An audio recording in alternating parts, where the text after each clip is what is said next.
9h55, conosco aqui no estúdio da Guaíba, José Ivo Sartori, governador eleito do Rio Grande do Sul, José Paulo Cairoli, vice-governador eleito, Maria Helena Sartori, primeira dama, futura deputada estadual, ela se reelege como deputada estadual. Essa pergunta tem uma bola nas costas, não é para o senhor a pergunta, não é para ela. Não, o que é certo é que ela tem o cargo já garantido de primeira dama. Mas essa ela tem há 40 anos. Esposa do governador e exercendo gratuitamente. Mas ela tem há 40 anos. Como é que o senhor vai montar o secretariado? Porque afinal de contas tem essa questão, né? Olha, eu falei ontem na coletiva com toda a imprensa do Rio Grande do Sul e disse a eles que secretariado só depois do dia 15 de novembro. O senhor vai conseguir manter? Dezembro. Ah, de dezembro? O que eu disse? De quê? Novembro. Não, dezembro, ato falho. Então agora deixa eu dizer, bom dia, prazer ele ter aqui, porque eu já comecei com a bola nas costas, assim, pra gente tentar tirar uma informação, assim. Às vezes tu quer ser, assim, um pouco indelicado, mas tu não consegue. Não consigo. Não consegue, tu continua com a mesma gentileza de sempre. Eu lhe conheço desde 1990, o senhor já estava na Assembleia Legislativa, quando eu comecei a fazer reportagem política na Assembleia Legislativa, né? O senhor tinha expectativa até que ponto dessa eleição? Porque, mais uma vez, começou lá atrás, e aí as pessoas sempre perguntam assim, mas olha, tem uma disputa polarizada, não vai se repetir o que aconteceu com o Rigoto, tá muito marcado aquilo, também é outro caxiense, é novo PMDB, não se repete a história dessa forma, e se repetiu a história. Qual é a sua expectativa real no início da campanha? Olha, quando tu entra de candidato e eles te apresentam como candidato, e na verdade eu discuti muito com as lideranças, com o partido, muitas vezes eu vim de Caxias do Sul no domingo de tardezinha para ter reunião domingo de noite na sede do partido aí no edifício Santa Cruz. E conversando, eu tinha a minha resistência pessoal, não é? Mas depois que eu topei a parada e entrei, era para valer. E quando você entra de candidato, você não pensa nas dificuldades, você olha no trabalho que tem que realizar, vai mobilizando as pessoas. Nós encontramos, evidentemente, muitas dificuldades, mas havia uma recepção enorme, não é? E só na nossa coligação, mesmo que ela fosse modesta, o Novo Caminho para o Rio Grande, junto com o PMDB, o PSD do Cairoli, o PSB do Beto Albuquerque, o PPS, que estava centralizado no Paulo Doni e o Darley, o Paulo Doni e os outros, né? Fizeram uma caminhada ali com o PHS, o PSC, PSDL e PTB. Foi uma coisa muito modesta. Mas nós tínhamos entre nós em torno de quase 300 candidatos a deputado estadual e a deputado federal. Nós tínhamos entre prefeitos e vices outros 300. Né? E tínhamos mais de 2.000 vereadores, afora de outros partidos que vinham também nos apoiar, entre candidatos a deputado federal, estadual e vereadores e representantes de partido de outras organizações. Devo dizer para vocês que eu sempre dizia, quando esse exército entrar em campo, vocês vão ver a diferença.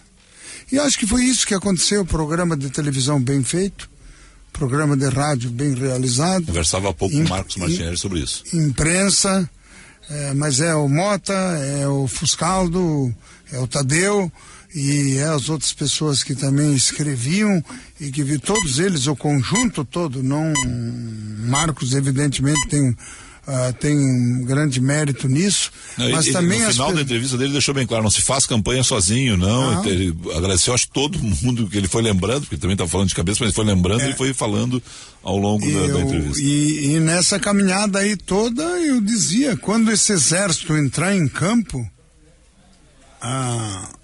eu tenho certeza que nós vamos crescer e vamos crescer bastante. Sempre acreditei, mas uma coisa que eu quero chamar a atenção. Nós entramos com as redes sociais, acho que lá depois do começo de agosto. Não tínhamos nem estrutura para isso. Mas essa gurizada que entrou na rede social, fazendo todos os mecanismos aí digitais possíveis, foram de uma criatividade tal que aquilo que eu me tornei conhecido pela TV e pelo rádio me mostraram muito mais na rede social, com alegria, com disposição, coisa simples. Sartorão da massa Pegou. José Paulo Cairoli, me diga o seguinte: lá atrás, quando você olha o PSD, tem uma opção no Rio Grande do Sul, que é a noiva desejada, pode escolher qualquer um para casar. Né? Vocês eram vocês são um partido de tempo de TV, de exposição de TV, e por isso tinha muito interesse na coligação, todo mundo chamar o PSD para a coligação. Por que a opção Sartori, PMDB, que naquele momento a gente já sabia não era polarização? Naquele momento você botava assim, Ana Amélia já lá atrás e Tarso, né? Por que vocês optaram? Foi a questão da coligação na proporcional? Foi a questão de acreditar em um outro projeto? Qual foi a diferença e por que hoje vocês podem dizer optaram por essa coligação? Bom dia. Primeiro, bom dia ao Felipe, bom dia ao Sartori e a Maria Helena. Nós, na verdade, eu acho que é muito pouco, primeiro, de considerar que o PSD é considerado só o tempo de TV. Uhum. Eu acho que nós apresentamos uma candidatura e não é só o tempo, tá? É bom recuperar um pouco isso, tá? Segundo, quando nós tivemos essa oportunidade de escolher, quando o Sartori iniciamos a nossa conversa, ele tinha 2%, e concorrentes tinham 40% a 41%. E vocês tinham convites tanto de Tarso quanto de Ana Amélia. Vocês tinham esse. E Vieira da Cunha, né? E Vieira da Cunha, exatamente. Na verdade, nós vimos o projeto que o Sartori apresentou como projeto de Estado, não projeto de poder, um projeto de Estado, não projeto do partido. Isso para mim foi o grande foco, além da história anterior da vida dele, como político e como em Caxias. Ele não era uma experiência, uma comprovação diferente do outro candidato. Então isso foi que nos norteou a certeza que nós, mesmo que viesse a não vencer, nós estaríamos ganhando, porque estaríamos mostrando para a sociedade um projeto que nós acreditamos. Tá certo. José Sartori, vamos tentar aqui ganhar tempo, que me disseram que até 10h15 que o senhor tem tempo aqui para nós. Vamos lá. O senhor já falou que o secretariado só a partir de 15 de dezembro. Mas como é que segura isso? Porque, afinal de contas, a coligação é uma coligação grande. Né? Quem é que vai negociar pelo senhor? É o senhor que vai negociar cada nome, que vai convidar cada nome? Como é que funciona, na sua cabeça, a formação do secretariado? Olha, eu estou aí agora percorrendo os meios de comunicação, atendendo às solicitações e buscando um caminho de devolver a atenção que eu sempre tive dos meios de comunicação, e também porque vocês prestam um serviço com a sociedade a quem eu tenho que agradecer pelo apoio e pela generosidade de nos dar, vamos dizer, essa demonstração de muito carinho que exige de nós muita responsabilidade. A carga é grande. Então eu vou sair do ar agora quarta-feira, vou com a Maria Helena, nós vamos sair um pouco fora, e a semana que vem eu recebi agora ontem, ao final da tarde, do governador Tarso Genro, que gentilmente me ligou parabenizando, dizendo que era legítima a eleição que nós tínhamos obtido e que ele se propunha a colaborar no sentido de montarmos equitativamente. Ele ofereceu 4 ou 5 secretários do seu governo com outras pessoas da nossa parte para fazermos uma transição. E eu acredito que ela é importante. Essa é a primeira e única coisa que está na nossa cabeça por enquanto, é conversar e dialogar. Eu insisto em dizer que o governador Tarso deu uma demonstração bonita, e eu disse a ele também que quem ganhou a eleição é que tem que ter grandeza.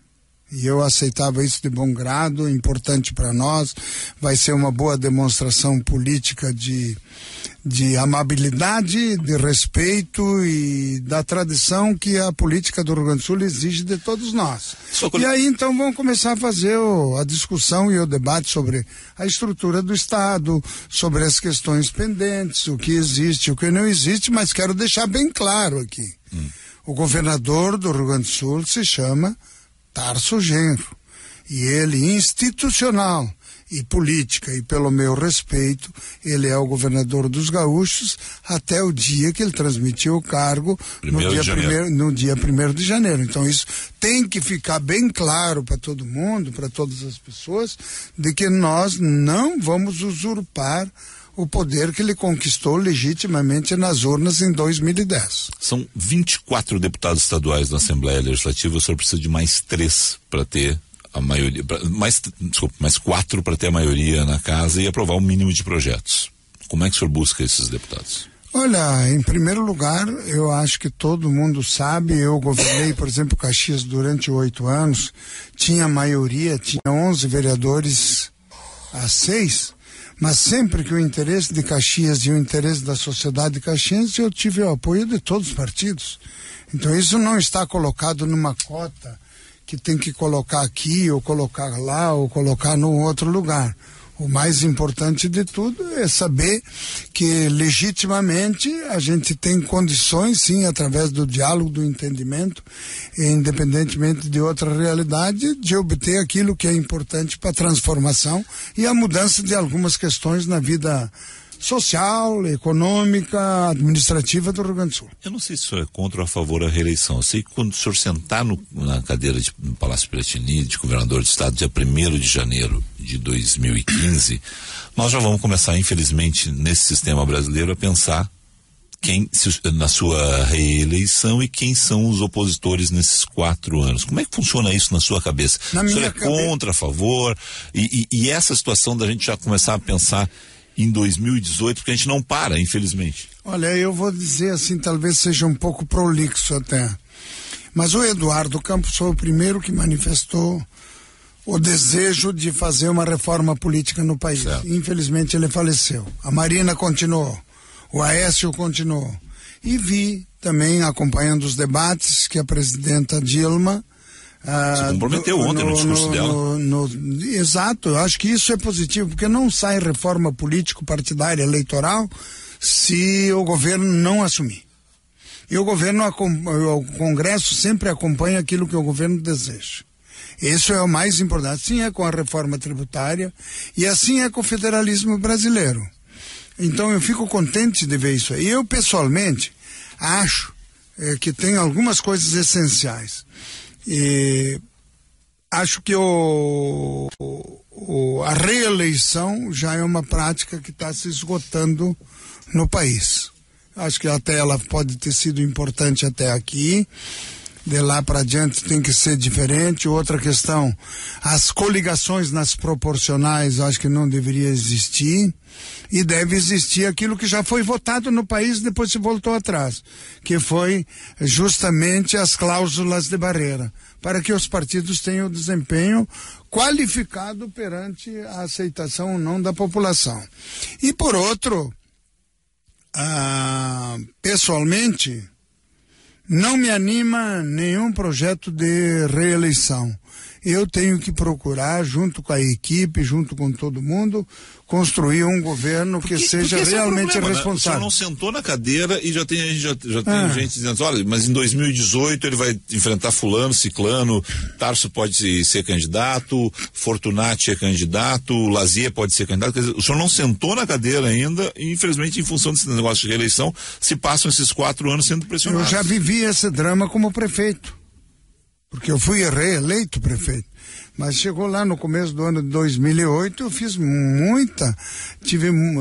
tive muitas colocações até ásperas e duras com os dirigentes, com o pessoal que fazia parte do nosso núcleo político de secretariado, de que eu não desejava participar de novo, eu queria ter outra alternativa, outra forma, mas graças a Deus que pelo menos a gente tinha constituído um bom governo, tinha feito boas ações. No começo tivemos muitas dificuldades durante 2 anos, mas os 2 anos seguintes foram muito positivos, foram bons, e ganhou, vamos dizer, a população como um todo. Tanto que eu poderia dizer, mas não me anima nada disso agora, não. Aqui nós sabemos que eu sei que é o maior desafio da minha vida e de todos aqueles que me apoiaram, daqueles que começaram a caminhada comigo, vão fazer justiça, que no segundo turno todos, de uma forma ou de outra, vieram, mas quero ressaltar especialmente o PP, através do Celso Bernardi, da Ana Amélia, mas todos os partidos que vieram nos apoiar no segundo turno, todos vieram incondicionalmente. Sim. Então não tem esse problema. Espaço tem para todo mundo, mas nós temos que ter uma característica que é esse desafio de enfrentar a questão das finanças, da reestruturação do Estado e de reencaminhamento de todas as questões para poder que o Estado funcione e ele sirva bem as pessoas que precisam dos programas e do serviço público estadual. A frase é simples, o senhor disse que é um governo simples, honesto e eficiente, mas não é simples fazer algo simples. Fazer algo simples de vez em quando é muito complicado. Como é que o senhor pretende fazer um simples, honesto e eficiente? Isso não é simples. Eu sei que não é simples, porque o desafio é grande, porque a infraestrutura financeira, ela vamos dizer, embaraçosa, não é? Ela é difícil de fazer essa caminhada aí, mas nós temos que começar a integrar e começar um processo de mudança e transformação do papel que o Estado deve ter perante a sociedade gaúcha e todos os setores da economia. Por isso também tem que ser um governo plural e democrático. Me diga o seguinte. E não é difícil de fazer. Por isso que eu acredito. É possível, sim, governar diferente. É possível, sim, que a política seja diferente. Eu que lhe conheço, portanto, há cerca de 30 anos, 25 anos, sei que o senhor é um político, não é um técnico. O senhor nunca foi um técnico, o senhor sempre foi um político. Sempre o seu olhar foi político, o seu olhar foi social. O governo terá o secretariado, será o secretariado que vai privilegiar o lado político, social ou técnico das pessoas? Como é que forma? Qual é o perfil do secretariado, já que o senhor não vai me dizer nome nenhum mesmo, então vamos lá. Eu acredito que a melhor coisa seriam as duas coisas combinadas na mesma pessoa. Perfeito. Na mesma pessoa. Tá. A pessoa, se ele é um técnico burocrático e só entende daquilo lá e não tem relacionamento político, não vai. É a mesma coisa que a pessoa só queira fazer política do jeito seguinte, eu sou secretário. Bom, a secretaria é minha, eu faço como eu quero. Vai ter porteira fechada? Hã? Vai ter porteira fechada? Como assim? A secretaria tal é de tal partido? Não, em absoluto. Ninguém pediu isso. Ninguém vai fazer isso. As pessoas nos partidos já estão entendendo que isso não existe mais. Não existe mais.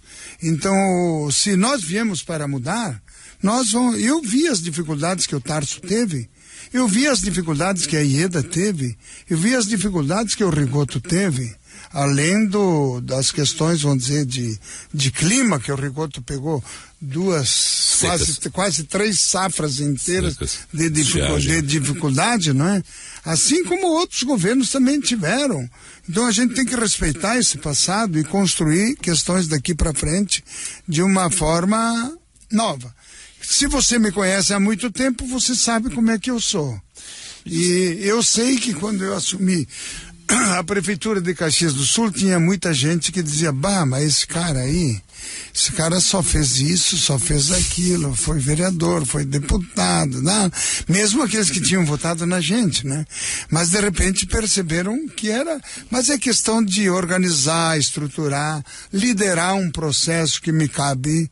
É uma responsabilidade que é minha, de colocar pessoas que tenham afinidade com a vida do Rio Grande do Sul, afinidade com a área que ele vai atuar. Não acontece isso 100%, mas é preciso perseguir uma meta para que se dê tranquilidade também da população de saber que tem nomes de pessoas honradas que estão dirigindo aquela secretaria, aquela outra secretaria, aquele outro organismo, e também ter planejamento bom, ter prioridades, ter metas para a obtenção de resultados. O senhor não está no Palácio Piratini ainda, para não ter a primeira briga com a minha amiga Isara Marques, com quem eu brigo muito quando ela assessora os governadores, porque ela diz que eu estendo as entrevistas, eu combinei com ela até 10h15. Chefia da Casa Civil, Secretaria da Fazenda, é cargo de confiança estrita do governador? É o senhor que escolhe? Depende do papel que vai ter na dimensão que nós atuarmos para ter o papel de cada organismo. porque de repente eu vou dizer um exemplo, vou dar um exemplo bem prático. Caxias do Sul não tem mais Secretaria da Fazenda. Vocês fizeram Receita e Gestão e Finanças, né? Então depende. Que é um plano antigo aqui no Rio Grande do Sul, mas aí os técnicos da Fazenda brigam com isso aí. Bom. O senhor acompanhou bem essa briga em governos do PMDB. Mas governar também é enfrentar contrariedades. Governar democraticamente é aceitar pressão. E governar no sentido de administrar contrariedades também é uma questão que não é totalmente negativa, desde que a gente tenha respeito, tenha tolerância e tenha paciência. As coisas, eu quero dizer mais uma vez, as coisas não vão acontecer antes de nós começarmos o nosso governo. Nem dos nomes, nem das pessoas, nem da estrutura e nem da forma antes de estabelecer. O governador dos gaúchos, hoje, com todo respeito, é o governador que foi eleito legitimamente em 2010. É o governador Tarso, e ele vai conduzir todos os atos que eu tenho certeza que ele tem a seriedade necessária para encarar esse processo de uma forma efetiva. O melhor momento da campanha, com certeza, foi a divulgação ontem pelo Tribunal Regional Eleitoral que o senhor estava eleito. Qual foi o momento mais preocupante para o senhor? O que foi Foi o caso Tumeleiro? Qual foi o caso? Durante a campanha? Não, acho que teve muitas ocasiões, muitas situações em que as pesquisas de boca de urna, por exemplo, no dia 5 de outubro, né? Nos davam fora do segundo turno, né? Sim. Acho que sim. As prévias, não a boca de urna, as prévias, sim. As prévias e a boca de prévias, é boca de urna, boca de urna também. Podia acontecer qualquer coisa ali. E o senhor disparou e fez a maior votação. Então, tudo isso preocupa. Quanto ao problema do piso, quero deixar bem claro, mas muito claro mesmo, que eu tinha feito uma colocação, era em relação a quem criou, quem viu na íntegra, a quem prometeu e não cumpriu. E quem vê na íntegra? E vou dizer mais. Sim, e vou dizer mais. Eu saí do governo de Caxias do Sul com os professores ganhando mais do que 2 vezes o piso nacional. E quem viu na íntegra entende que o senhor pegou e fez uma brincadeira. Pergunta, o senhor vai se cuidar mais agora? Olha, eu disse não ontem. É do seu estilo, eu sei. O senhor é assim, o senhor dá risada. O seu estilo. O senhor vai se cuidar mais? Olha, eu disse ontem lá na brincadeira, na coletiva de imprensa, alguém me perguntou sobre isso, né? Se eu ia cuidar, frear. A Maria Helena fica insistindo, olha, isso aí vai uma hora dar uma zebra e tal, né? Eu disse o seguinte, lá para eles, olha, a raposa perde o pelo, mas não perde a mania. Não adianta. É que nem tu dizer pro Cairoli que ele não vai dizer uma coisa ou não vai dizer outra. Teve que segurar muito o Cairoli na campanha, não? Não, o problema foi empurrar ele. Empurrar ele? Primeira campanha, mas o senhor abriu bem. Mas ele foi valente porque quando nós combinamos de fazer um trabalho já no final do primeiro turno, de que ele era livremente coagido a percorrer determinados municípios enquanto eu estava na Grande Porto Alegre. Isso também é preciso ressaltar, que o trabalho, mesmo em separado, ele ajuda a dar atenção aonde eu não podia ir. Então o Cairoli fez isso com muita eficiência. Agora, nesse segundo turno, nos últimos 10 dias, ele deve ter ficado 2 dias em casa, né? Passou por casa. O restante foi percorrendo municípios. Como o senhor tem que ir embora, eu vou ficar com ele mais um tempo, por isso que eu não estou fazendo tanto perguntas para ele. Me diga o seguinte, só para fechar. Não sei se o senhor conseguiu acompanhar, porque eu sei que a sua agenda, mas aconteceu ontem, após a vitória de Dilma Rousseff, o senhor foi declarado vencedor 6h31, Dilma Rousseff eram 9 e pouco da noite. Não vou dizer uma revolta, mas há nas redes sociais um clima pouco amistoso com relação dos gaúchos para nordestinos, para outros estados. Como é que o senhor vê isso? Qual é a sua visão? Porque, afinal de contas, Dilma vai ter que unir o país, vai precisar dos governadores para isso. O senhor não não estava coligado com Dilma, mas o senhor é do PMDB de Michel Temer. Como é que a sua visão sobre esse processo que aconteceu ontem? Eu me contenho muito e eu acho que essas questões de abuso Eu acho um abuso usar a mídia, usar as redes sociais para difamar ou para objetivar, inclusive, preconceito. Eu não sou uma pessoa preconceituosa, não sou daqueles que atenta para essa realidade e acho que isso não ajuda a fazer o crescimento, inclusive da diversidade, seja ela regional, seja ela da ética, seja ela da questão religiosa, da ordem sexual, seja da questão da etnia cultural ou da formação étnico-cultural das pessoas e da nossa comunidade, seja da divergência até regional. Não, gente, vamos ter mais equilíbrio.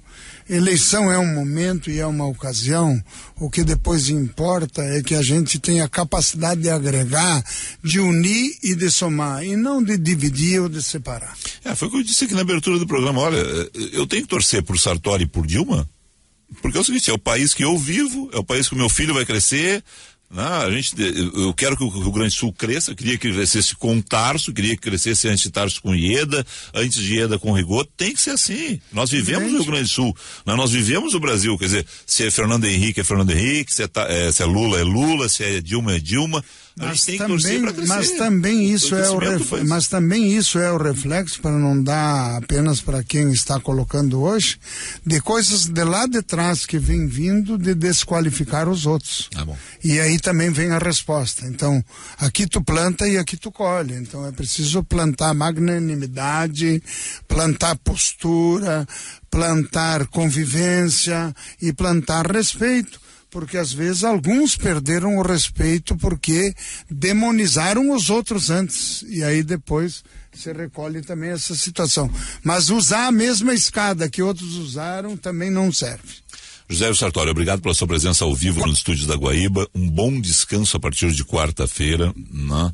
E o senhor volta quando? Semana que vem. Aí a gente pode especular à vontade. Aí depende. Aí a gente especula à vontade. Se der gosto de ficar mais um dia, daí já vai. Não, tudo bem, mas vai especular.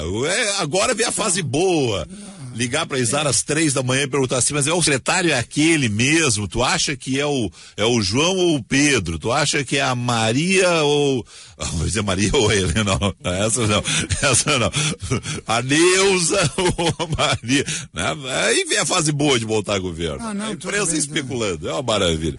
Não, eu só peço cautela, porque às vezes especular sobrenomes acaba retirando alguém da lista. O senhor acha que o senhor vai... Acaba diminuindo, acaba tirando a identidade da pessoa e a característica. O senhor acha que o senhor vai fazer o que Tancredo fez? Aquela velha história de Tancredo, que o Felipe Vieira chegava no Tancredo e dizia assim: governador, estão dizendo por aí que eu vou ser secretário. E o Tancredo dizia assim: Felipe, faz o seguinte, diz que eu te convidei e que tu não aceitou. O senhor acha que vai ter muito disso? Não, eu vou fazer diferente. Alguém que chegar dessa natureza diz: tu disse que eu te convidei, que tu não aceitou e eu confirmo.